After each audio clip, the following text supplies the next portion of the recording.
Hi guys, welcome back to the Level 22 podcast. Glad to have you back. I'm not in my dorm for once, thankfully. We're here with the 305 guys. We're gonna introduce them, get into some stories, and just talk about this upcoming season. So we'll start. We'll go to my left the whole way over to right. And name, what grade you are, because I'm the only freshman now. Position, why you came to Juniata. I'm Seth Bernstein, from York, PA, linebacker. And I came to Juniata because the teaching program here was really impressive to me, and that's where I want to be. And he's one of our captains. I'm Tommy Okuda. I'm a quarterback. I'm a senior this year. And I came to Juniata because, one, I wanted a smaller classroom setting, and I wanted to play football close enough where my family could come see me. I'm Chris Mignonelli. I'm a senior wideout. I came to Juniata because I like the balance that we had as a athletic and academic opportunity. We still have that. I definitely enjoy the smaller class sizes, like Tommy said as well. Dylan Swieger, senior tight end from Elizabethtown, Pennsylvania.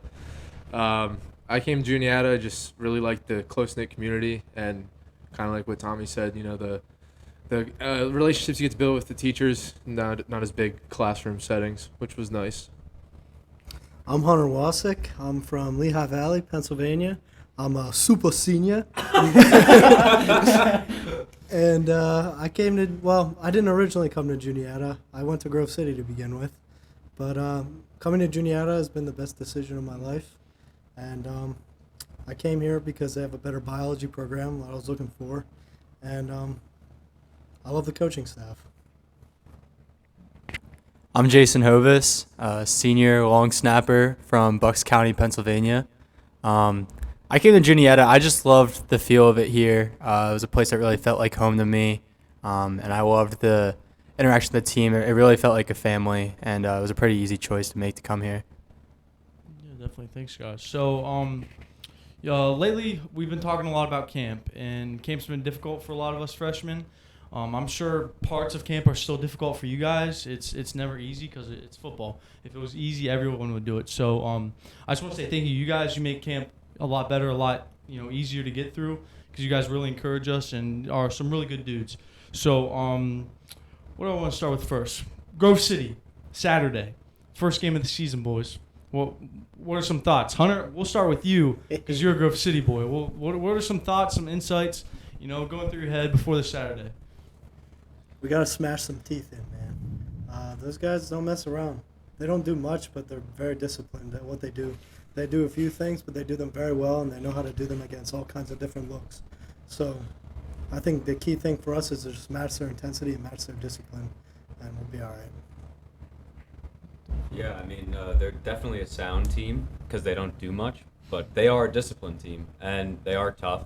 They've always been tough. They do talk a lot of trash, too, for their attitude and how they are. I was actually very surprised how much trash talk they do have. I think that from an offensive perspective, there's a lot of opportunity for us, so I'm excited for that this week. Biggest thing that's going through my head is to win. I think all of us speaking here as seniors, we want to win, and we want to start the season off strong.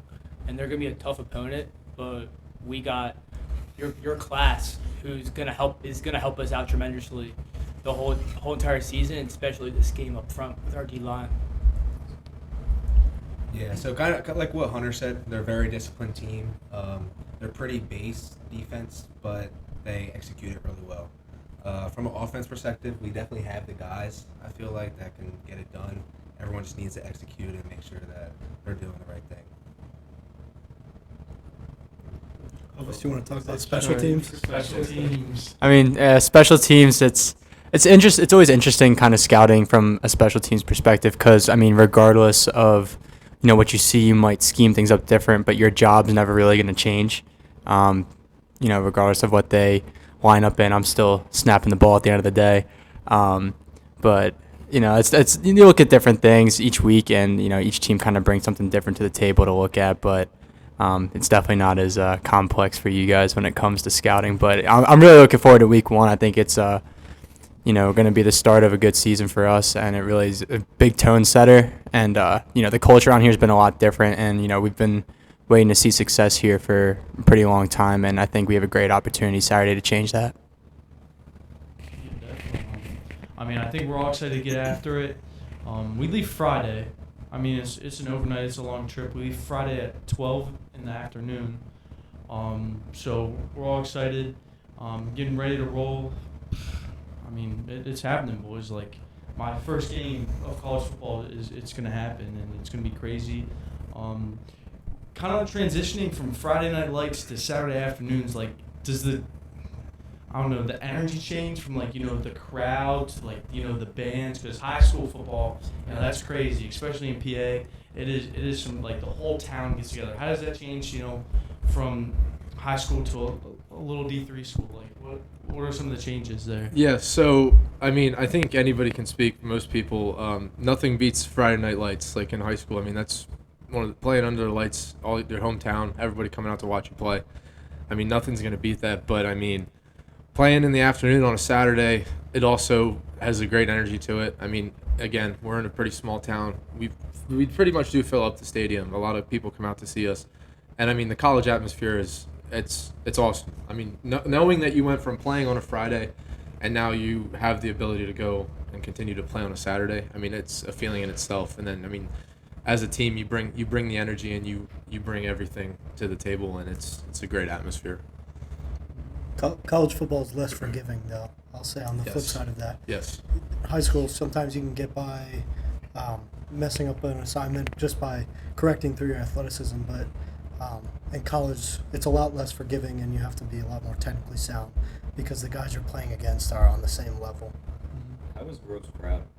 Grove has, I think they're ranked number 3 for the biggest crowd in D3, so it's going to be a big crowd. I was at one of their games. It was a night game, but still, that place was jumping. It was pretty packed. They have big crowds, so be ready. Yeah, we played in some pretty cool environments. I think we can all agree, McDaniel.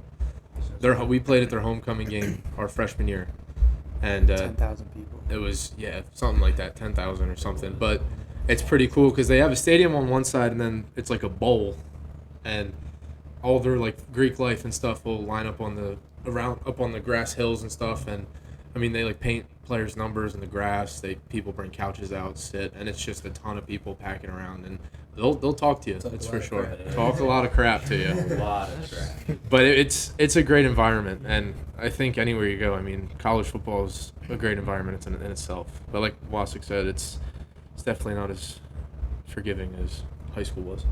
So That's cool. That's some cool stuff. And I think the biggest thing you go from high school to college is that the guys that probably might not be getting as much reps as some other guys, they have to bring the energy and be paying attention to in this scheme of the game, not just for special teams or an offense or defense perspective, just bringing that energy, because sometimes it's big crowds, but if we're away, sometimes we don't get as big crowds as they do, so we have to bring the energy on the sideline, which normally in high school you didn't get that a whole lot, where it's nice.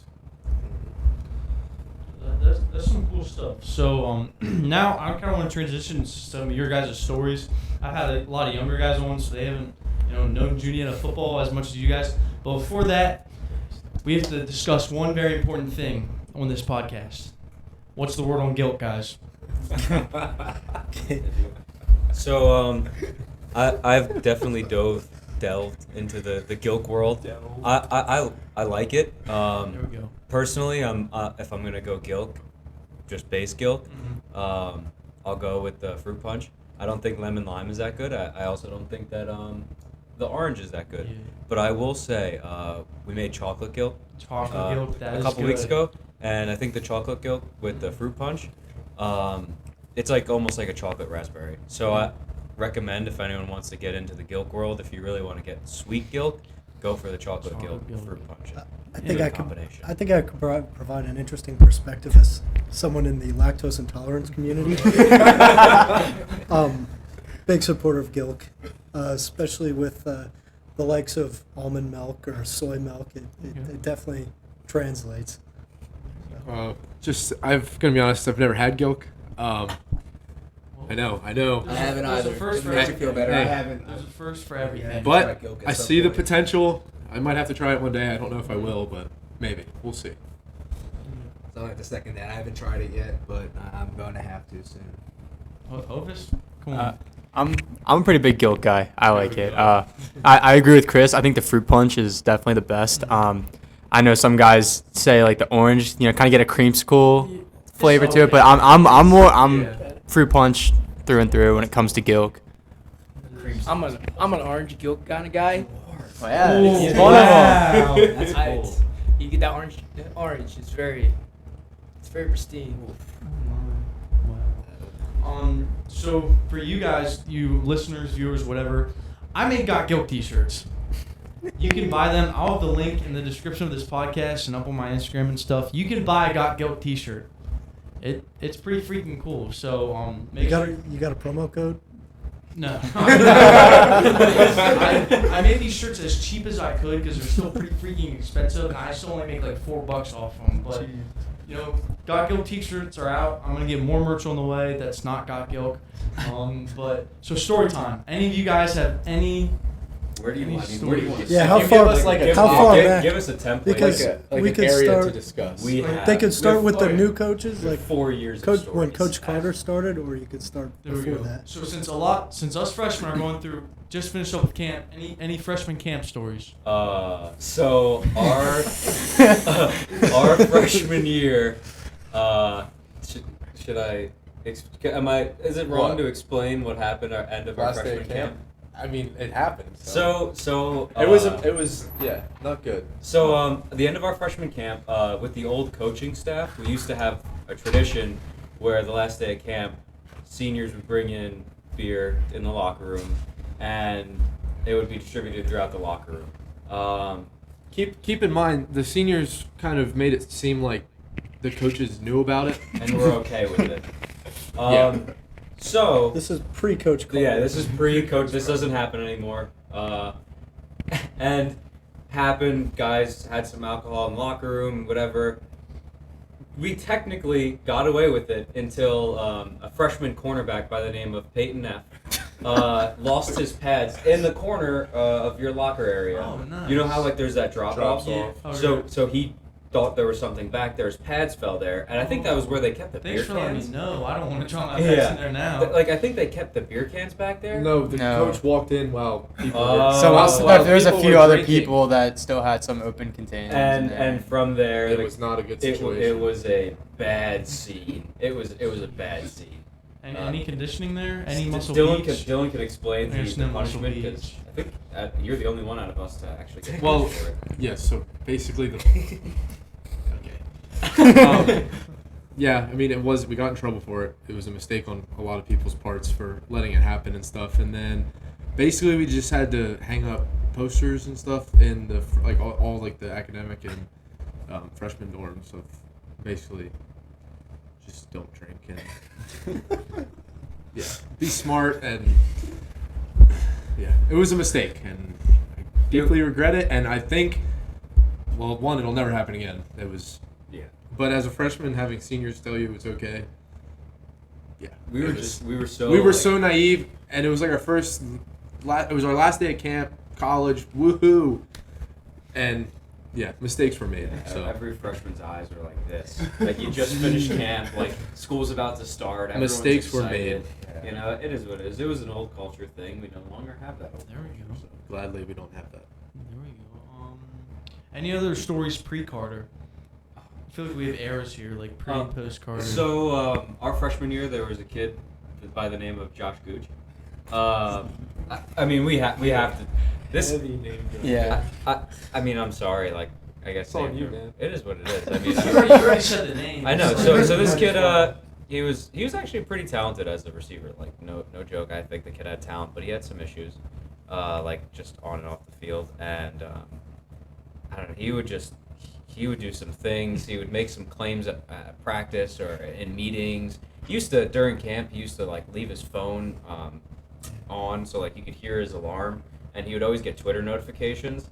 And our old receiver coach would always be like super pissed at Johnny, be like, "Who has these Twitter notifications on?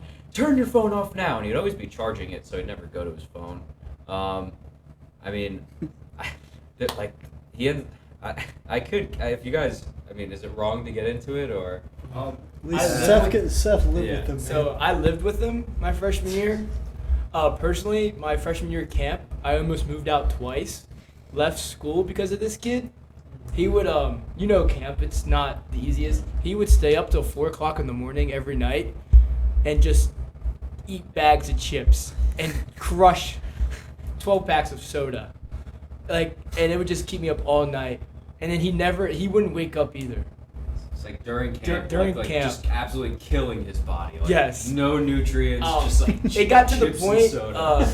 It got to the point where things went south that during a practice, after camp, like 2 weeks after camp, during a practice, my mom and dad drove up to school and moved all of my stuff out of the room and had to move me into another room during practice because he was that crazy. And I think it was great.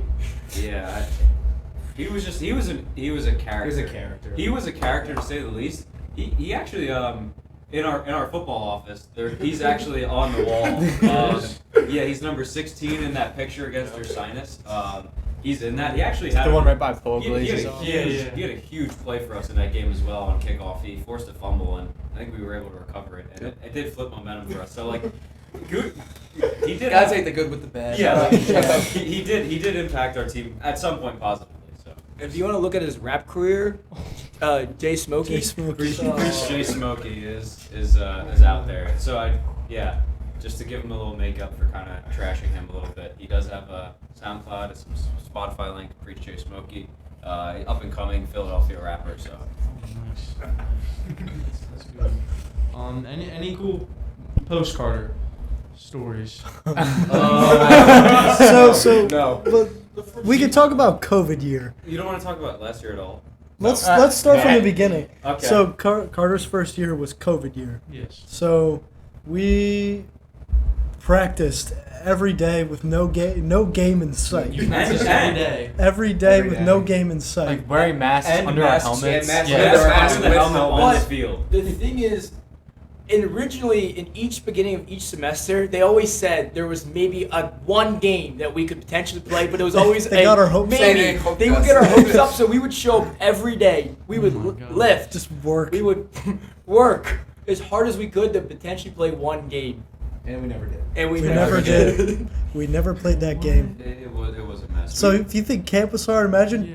not like preparing for potentially no Nothing. games for an entire year. And our numbers were so low that we weren't allowed to hit each other actually. So Yeah. we would have We had- build we up had- rage against each other, and we weren't allowed to actually hit each other. We had coaches playing defense for us. What ended up happening that COVID year is a lot of the senior class stepped away just to focus on academics because there was no games, and that senior class that year was big. at It was least a lot. had at least like 20 kids. We were relatively dependent on them.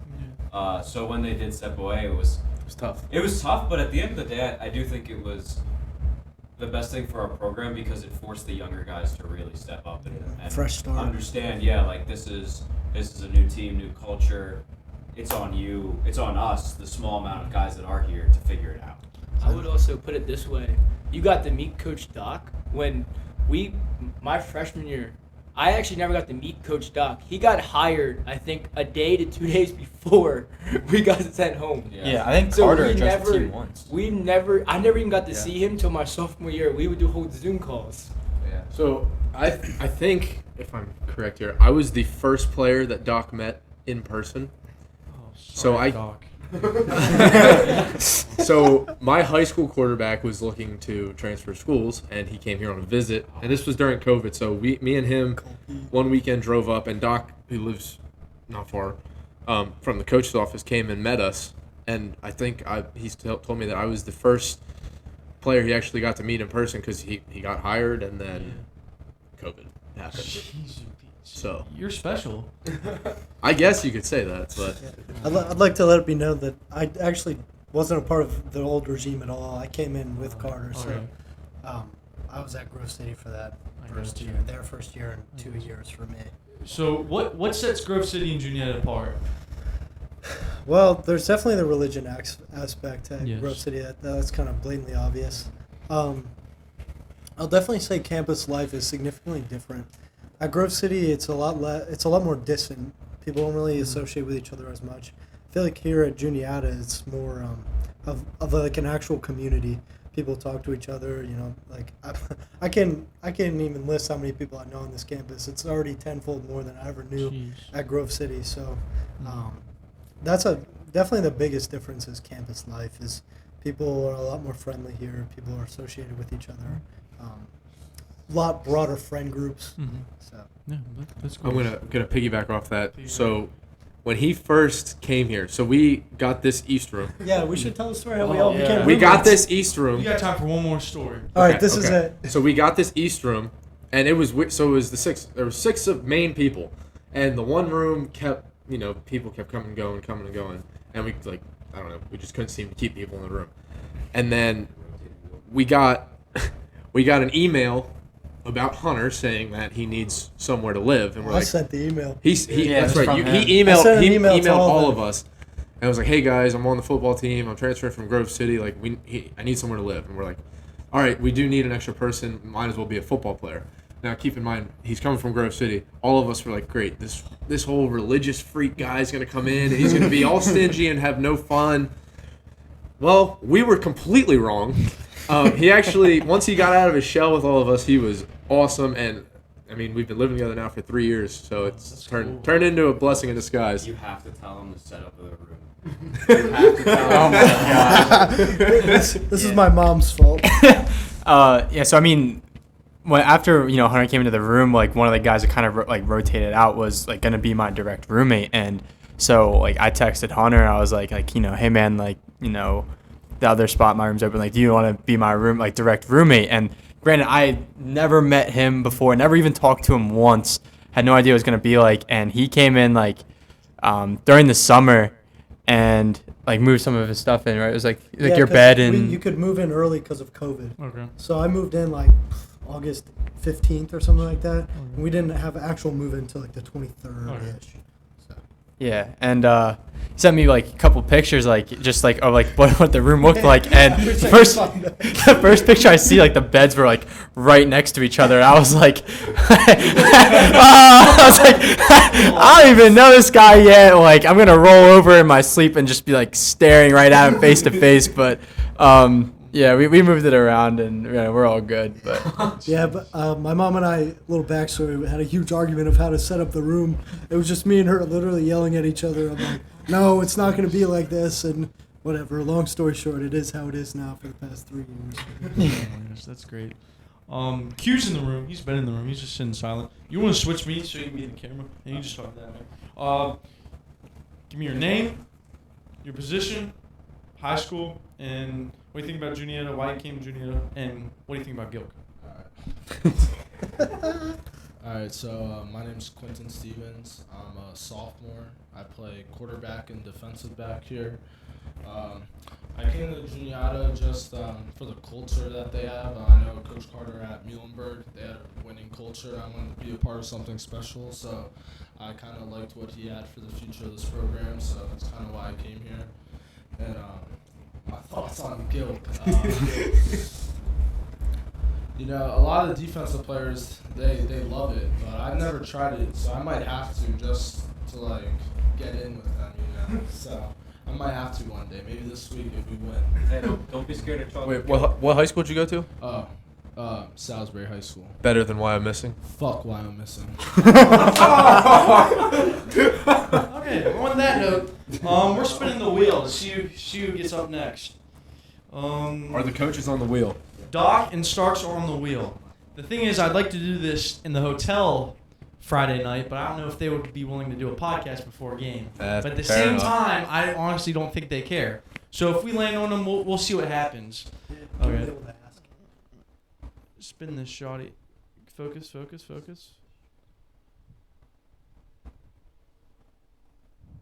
Connor Let me say a few quick words about Connor Fry. Little one-on-one session. I've known Connor Fry a very long time, and he's one of my personal best friends. So good luck with him on the show. Little one-on-one action. I like little it. one-on-one there. That'll be a that'll be podcast to interesting. tune into. That'll be an interesting show for sure. Oh, yeah, Lieutenant Dan. Oh my god. All right, wrap this up. Thank you guys for listening, watching, whatever. Thank you guys for being on. I appreciate it. I'll definitely have to have Thank you you. guys. Thank you. Definitely. Hovis, I think you're on the specialist, so you might get Yeah, back I'll sooner than probably be later. making another visit sometime Sooner than later. soon. So make sure to check out the GOT GILK t-shirts. I'll be putting out more t-shirts, and I'm ending this podcast in a new way. I have to say like 2 words, and you guys will know it. Tip of the spear. Always sharp. That's great.